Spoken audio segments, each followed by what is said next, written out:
Welcome to physics time. तो आज हम कर रहे हैं हमारी थर्ड वीडियो DSSB की फीमेल 2018 वाला पेपर। लेकिन उससे पहले देखो चैनल पे ना दो डाउट सबसे ज़्यादा आ रहे हैं, दो क्वेरीज या क्वेश्चन लगा लो कि एक तो HTET की प्रिपरेशन कब से स्टार्ट होगी। देखो HTET होता है नवंबर में, तो अभी उसके लिए मैं जुलाई से स्टार्ट करूँगी क्योंकि 4 मंथ सफिशेंट होते हैं उसके लिए, इतना ज़रूरी नहीं है। तब तक आप जितने भी पेपर जिस भी एग्ज़ाम के वो देखो क्योंकि उससे कॉन्सेप्ट्स क्लियर होंगे। DSSB के सारे पेपर देखो, KVS के, NVS के, जो भी पेपर आपको मिले HTET के सब पेपर देखो, ठीक है। जो चैनल पे अवेलेबल हैं वो तो देख ही लो, जो नहीं है वो मैं करवा ही दूंगी। एंड सेकंड है कि DSSB का पेपर जिनका 29 को है और मेल वाला जुलाई में है, तो आप लोगों को यही नहीं पता है कि पेपर का पैटर्न क्या आता है, कैसे अटेम्प्ट करते हैं। बहुत ज़्यादा क्वेरीज हैं और इतना कन्फ्यूज़न होगा तो पेपर में आप टाइम मैनेज नहीं कर पाओगे। तो मैं सोच रही हूँ मंडे को आपको एक वीडियो बना दूँ जिसमें आपको थोड़ा सा आइडिया हो कि पेपर कैसे अटेम्प्ट करना है। Now starting with the paper, question number 27। Last video हमने इस क्वेश्चन पे छोड़ी थी, ये आपको खुद सॉल्व करके देखना था। इसमें क्या है, 1 किलोवाट आवर को हमें 1 इलेक्ट्रॉन वोल्ट में चेंज करना है। दोनों ही एनर्जी की यूनिट्स हैं, तो इसका मतलब हम इसे, एनर्जी की SI यूनिट क्या होती है, जूल, हम इसका रिलेशन जूल के साथ देख लेंगे। 1 किलोवाट आवर होता है 3.6 इंटू 10⁶ जूल, ये आप 9th क्लास में पढ़ते हो। और 1 electron volt is equal to 1.6 into 10⁻⁻19 joule. इन दोनों को डिवाइड कर दो सिंपली, आपके पास आंसर आ जाएगा 2.25 into 10⁻25 electron volt. Question number 28, जो इसमें बोला है calculate the force required to separate 2 glass plates of area 0.02 square metre with a film of water this thick between them. ये क्वेश्चन सेम फॉर्म में आता है, तो इस क्वेश्चन को देखो एक बार, फॉर्मूला क्या यूज हो रहा है। फोर्स और सरफेस टेंशन का फॉर्मूला होता है force is equal to surface tension into length. हमें यहाँ पर निकालनी क्या है, फोर्स। सरफेस टेंशन हमें गिवन है वाटर की, हमें क्या चाहिए, लेंथ। लेंथ क्या होती है, यहाँ पर क्या दिया है, लेंथ, ग्लास प्लेट। ग्लास यानी ग्लास का एरिया कैसे निकलेगा, लेंथ इंटू ब्रेड्थ। और 2 ग्लास प्लेट का एरिया दिया हुआ है, यानी 2 into area is equal to length into breadth. तो लेंथ क्या आ गई, 2 इंटू एरिया बाय थिकनेस। यहाँ पर थिकनेस भी गिवन है, एरिया भी गिवन है, पुट कर देंगे तो लेंथ क्या आ जाएगी, 500 मीटर। फोर्स क्या आ जाएगी, surface tension into length, that is 35 Newton. फिर भी इसका तरीका बताती हूँ, अगर वाटर का हमेशा पूछें, वाटर के बारे में, सरफेस टेंशन ऑफ वाटर का क्वेश्चन हो और फोर्स पूछी जाए, तो 7 का मल्टीपल आंसर होता है। तो यहाँ पर ये ऑप्शन कट हो गया, सिर्फ ये 2 ऑप्शन थे। तो अगर आपको सिर्फ एक बार के लिए नज़र मार के टिक करना है तो आपका 50% चांसेस हो गए कि इन दोनों में से कोई आंसर है, तो आप ऐसे भी टिक कर सकते हो। ऐसा करना मत अगर सॉल्व करने का टाइम हो, ये तब करना जब बिल्कुल टाइम ना हो और आपको कोई टिक करना हो। और ऐसे पेपर में तो बिल्कुल मत करना जहाँ नेगेटिव मार्किंग हो। क्वेश्चन नंबर 29, इसमें बोला है एक मास है, 10 ग्राम का पार्टिकल है, वो SHM कर रहा है जिसका एम्पलीट्यूड 2 सेंटीमीटर है। उसकी मीन पोजीशन पे एनर्जी कितनी है, दिस। मीन पोजीशन पे एनर्जी दी है और उसका अप्रोच दिया है 30 डिग्री। अप्रोच हम फेस डिफरेंस को बोलते हैं, यहाँ वर्ड का फेयर किया है सिर्फ और कुछ नहीं। हमें क्या निकालना है, उसका पोजीशन टाइम रिलेशन। अब पोजीशन टाइम रिलेशन कैसे निकलता है, फॉर्मूला होता है उसका x is equal to a sine omega t plus 5। एक और चीज दी है यहाँ पे, it is given that at a initial instant its position is increasing with time. ऐसा तब होगा जब ये साइन का फंक्शन होगा, साइन की वेव होगी। अगर इट्स डिक्रीजिंग विद टाइम तो ये कोस की वेव चली जाएगी। यहाँ पर हमें एम्पलीट्यूड कितना दिया है, 2 सेंटीमीटर, फेस डिफरेंस 30 डिग्री यानी π/6। एनर्जी कितनी दी है, 2 इंटू 10⁻⁻4 जूल। एनर्जी का फॉर्मूला क्या होता है इन SHM, टोटल एनर्जी। जो यहाँ पर उसकी एनर्जी है मीन पोजीशन पे, वो इसकी टोटल एनर्जी है। उसका फॉर्मूला होता है 12m ओमेगा स्क्वायर ए स्क्वायर, यहाँ से हमारा ओमेगा स्क्वायर निकलेगा। ओमेगा स्क्वायर आ गया 100, ओमेगा क्या आ गया 10। हमारे पास सब चीज़ों की वैल्यू है, ऊपर वाली इक्वेशन में पुट कर दो। इस इक्वेशन में ए की जगह दिस, ओमेगा की जगह 10, t as it is, five की जगह पाई/6। ये आंसर देख लेना कहाँ मैच हो रहा है। क्वेश्चन नंबर 30, इसमें स्पेसिफिक हीट्स बोली हैं प्रेशर कांस्टेंट और वॉल्यूम कांस्टेंट पे। प्रेशर कांस्टेंट यानी सीपी और वॉल्यूम कांस्टेंट यानी सीवी। यहाँ पर इन्होंने बोला है कि अगर हम CP/CV करें डायटोमिक गैस के लिए तो उसकी रेशो आएगी Γ1, अगर मोनोएटॉमिक के लिए करें Γ2 आएगी, और इन दोनों का रेशो बताना है। अब इसमें दो फॉर्मूले लगेंगे, पहले 3 फॉर्मूले। CP-CV = R, गामा क्या होता है CP/CV, और तीसरा CV कैसे निकलता है F/2 × R, where F is the degree of freedom. तो फर्स्ट डायटोमिक के लिए निकालो, CV क्या जाएगा, देखो डायटोमिक यानी 2 एटम्स, 2 एटम्स में डिग्री ऑफ फ्रीडम कितने होंगे इसके, एक्चुअल में इसके भी 3 और इसके भी 3, 3 + 3 6, लेकिन इस पे एक रिस्ट्रेन लगा होगा, दोनों जुड़े होंगे आपस में, तो -1 यानी 5। F क्या आ जाएगा इसका 5, 5/2 R।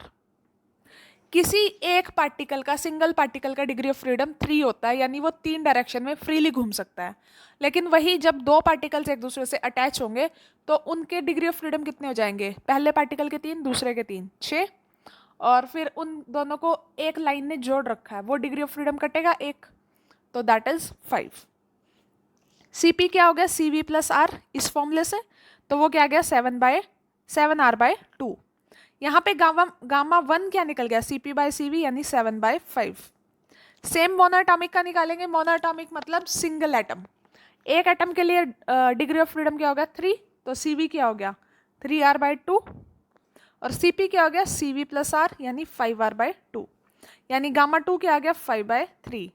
हमें किसकी रेशियो चाहिए Γ1/Γ2 यानी 7/5 × 3/5 यानी 21/25। अब ये क्वेश्चंस ऐसे हैं, कॉन्सेप्ट देखोगे तो समझ आएंगे। नेक्स्ट है, हमें ये पूछा है कि ये किसकी यूनिट हो सकती है। देखो यहाँ पर दो ही चीजें दी है, ओहम का इनवर्स मोह, फेरेड या फेरेड इनवर्स, यानी एक आपको फेरेड चेक करना है, एक आपको ओहम चेक करना है। मुझे आंसर पता था इसलिए मैं फेरेड चेक कर रही हूँ, आप ओहम भी चेक कर सकते हैं। इस टाइप के question hit and trial question होते हैं, और ऐसे क्वेश्चंस पे सबसे ज़्यादा टाइम वेस्ट होता है। तो अगर आपको एग्जैक्ट आंसर पता हो, या आपको पता हो कि आप 5 से 10 सेकंड के अंदर ये क्वेश्चन निकाल सकते हैं, तभी इसको हाथ लगाना, वरना छोड़ देना। तो यहाँ पर फेरेड क्या होता है Q/V फॉर्मूला होता है इसका, और V क्या होता है पोटेंशियल, पोटेंशियल का फॉर्मूला क्या होता है वर्क डन इनटू चार्ज, यानी Q²/W। Q क्या होता है IT। देखो सबका अपना तरीका होता है निकालने का, मैं पहले फॉर्मूला सॉल्व करती हूँ, देन डायमेंशंस रखती हूँ। I का डायमेंशन क्या हुई A², T की क्या हुई S², और वर्क की एनर्जी वाली m1L2 T-2 पुट कर दोगे तो निकल जाएंगी। क्वेश्चन नंबर 32, एक स्ट्रीमर है जो ईस्ट की तरफ जा रहा है विद वेलोसिटी दिस, और wind is blowing from north. जो उसकी स्मोक है वो 30 डिग्री वेस्ट ऑफ साउथ जा रही है। वेस्ट ऑफ साउथ, देखो इसने बोला कि कोई इधर जा रहा है, जो हमारा स्ट्रीमर है, नॉर्थ से हवा आ रही है इधर, ठीक है। तो हम पहले तो, आपने +1 में एक टॉपिक किया होगा रेन का, वेलोसिटी वाले यूनिट, सॉरी वेक्टर्स में, वेक्टर वाली यूनिट में आपने एक rain with respect to man का एक टॉपिक किया होगा, ये वो वाला क्वेश्चन है। तो इसको हम -V यहाँ पर लेट कर लेंगे, और जो हमारी क्या स्मोक है वो 30 डिग्री ऑफ साउथ जा रही है, साउथ के वेस्ट की तरफ चलो तो 30 डिग्री। इसका डायरेक्ट फॉर्मूला होता है tangent theta, this is theta, यहाँ पर जो है VS/VW, यानी कि टेंजेंट 30 डिग्री क्या होता है 1/√3, VS क्या है 10, और ये VW। तो ये हमारी वेलोसिटी ऑफ विंड आ गई कितनी 10√3 मीटर/सेकेंड। देखो ये याद करने वाली बात है और कुछ नहीं। क्वेश्चन नंबर 33, मैंने मेल वाले पेपर में भी ये क्वेश्चन करवाया हुआ है। अब आप सोचोगे कैसे। ओहम क्या है, रेजिस्टेंस, और हेनरी क्या है, इंडक्टेंस की। रेजिस्टेंस बाय इंडक्टेंस, मैंने वहां बताया था inductance by resistance is equal to time constant होता है, यानी कि वो क्या हो गया, टाइम की यूनिट क्या होगी, सेकंड, और रेजिस्टेंस बाय इंडक्टेंस क्या हो जाएगा, इसका inverse, second inverse is the answer. यानी ये वाला क्वेश्चन किसी फॉर्म में भी पूछा जाए, पूछा जरूर जाता है। रजिस्टर L बाय आर या R बाय L, एक पक्का पूछेंगे। क्वेश्चन नंबर 34, ये इजी क्वेश्चन है लेकिन इसे एक बार समझना पड़ेगा। इसमें क्या है कि हमें ना 4 सेट दिए हैं फोर्स के, 3-3 का ग्रुप बना के। इनमें से ये बताना है कि कौन सा केस इक्विलिब्रियम पॉसिबल नहीं है। पहले आपको ये पता होना चाहिए कि इक्विलिब्रियम की कंडीशन क्या होती है। 3 फोर्सेस के केस में कंडीशन होती है each force should be greater than the difference of other two, यानी कि तीनों में से कोई एक फोर्स निकालो, वो हमेशा बड़ी होनी चाहिए दूसरे दो के डिफरेंस से। इसका आंसर है एस। एस में मैं करके दिखाती हूँ। एस वाला कौन सा है, ये 3, 7, 11, 3 फोर्स दी हैं। अगर मैंने 7 में से 3 माइनस करा के आ गया 4 विच इज ग्रेटर देन 11, ठीक है, oh sorry which is less than 11, तो ये कंडीशन ठीक होगी, ये गलत और ये ठीक। ठीक है, 11 माइनस 7 क्या आ गया 4, तीसरी फोर्स क्या है 3, ये इससे बड़ा हो गया यानी ये गलत हो गया। थर्ड क्या 11 माइनस 3 क्या आ गया 7, सॉरी ये लगता है गलती से हो गया, विच इज ग्रेटर देन 3, तो ये भी रॉन्ग है, यानी ये ऑप्शन ये इक्विलिब्रियम में नहीं जा सकता। बाकी फोर्सेस आप चेक करो तो वो इक्विलिब्रियम में है। कैसे, हमने P वाली उठाई 2, 8, 9, 8 माइनस 2 क्या होता है 6, तीसरी फोर्स कौन सी है 9, दोनों में कंपैरिजन करो 9 बड़ा है, यानी third force is greater than difference of 2। 9 दो अगली दो फोर्सेस कोई भी अलग अलग ग्रुप उठाते रहो ना, दो दो के। 9 माइनस 8 क्या हो गया 1, 1 is less then 2, third force से फिर लेस है। थर्ड क्या बचा ग्रुप 9 माइनस 2, यानी वो क्या होता है 7, तीसरी फोर्स कौन सी बची 8, ये 8 भी बड़ा है, यानी कि यहाँ पर थर्ड फोर्स हमेशा बड़ी है डिफरेंस ऑफ अदर टू से, यानी P क्या है इक्विलिब्रियम में। आप चाहो तो R का और Q का भी चेक कर सकते हो ऐसे ही। Question number 35, on the case of one dimensional motion the relation between velocity and position is given bye.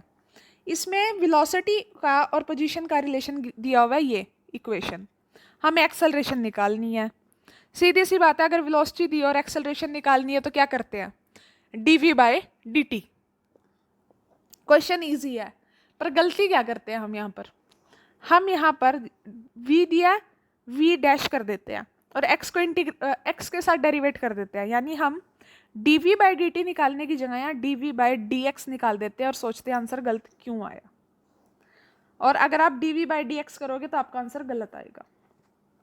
तो यहाँ dv बाई dt करेंगे, 2a कॉमन निकाल लिया बाहर, सॉरी a अंडर रूट, ठीक है, a कॉमन निकल गया। यहाँ पर अब इसका डेरिवेटिव कैसे करेंगे, 1 बाय रूट का कैसे होता है, रूट नीचे आ गया एज इट इज, उसके नाम का क्या लग गया नीचे 2, और ब्रैकेट के अंदर वाले का डेरिवेटिव करेंगे पहले इसका dx by dt cos x as it is minus x as it is cos x का derivative sin x minus sin x और x का dx by dt minus sin x का derivative cos x dx by dt। अब देखो जो ये नीचे वाला है ये क्या बन गया हमारा v as it is, dx by dt इसमें से कॉमन निकल गया, ठीक है, अंदर cos x से cos x कट गया, यहाँ क्या बचा minus 2ax d sine x, dx by dt क्या होता है v बाई v से v कट गया, तो हमारा dv बाई dt क्या बचा minus 2ax d sine x, this is the acceleration. तो ये थे हमारे कुछ क्वेश्चंस। अब देखो ये वाला पेपर है थोड़ा सा टिपिकल, इसमें कुछ कॉन्सेप्ट्स मुझे भी नहीं मिल रहे हैं कैसे सॉल्व होंगे, लेकिन मैं कोशिश कर रही हूँ कि कुछ क्वेश्चंस आपको सॉल्व करके दिखा सकूँ। 180 क्वेश्चंस हैं, अगर 180 में से मैं 100 क्वेश्चंस भी आपको करवा दिए तो वो सफिशेंट हो जाएगा। 180 क्वेश्चंस कैसे कह रही हूँ, क्योंकि 200 क्वेश्चंस होते हैं सब्जेक्ट के, जिसमें 20 एप्टीट्यूड के क्वेश्चंस होते हैं, टीचिंग एप्टीट्यूड के। तो फिजिक्स के 180 क्वेश्चंस ही बचते हैं। तो 180 क्वेश्चंस में से लेट्स सी आपको कितने मैं करवा पाती हूँ। फिर भी आपका पेपर हो जाए या ना हो जाए, ये क्वेश्चंस करते ही रहना।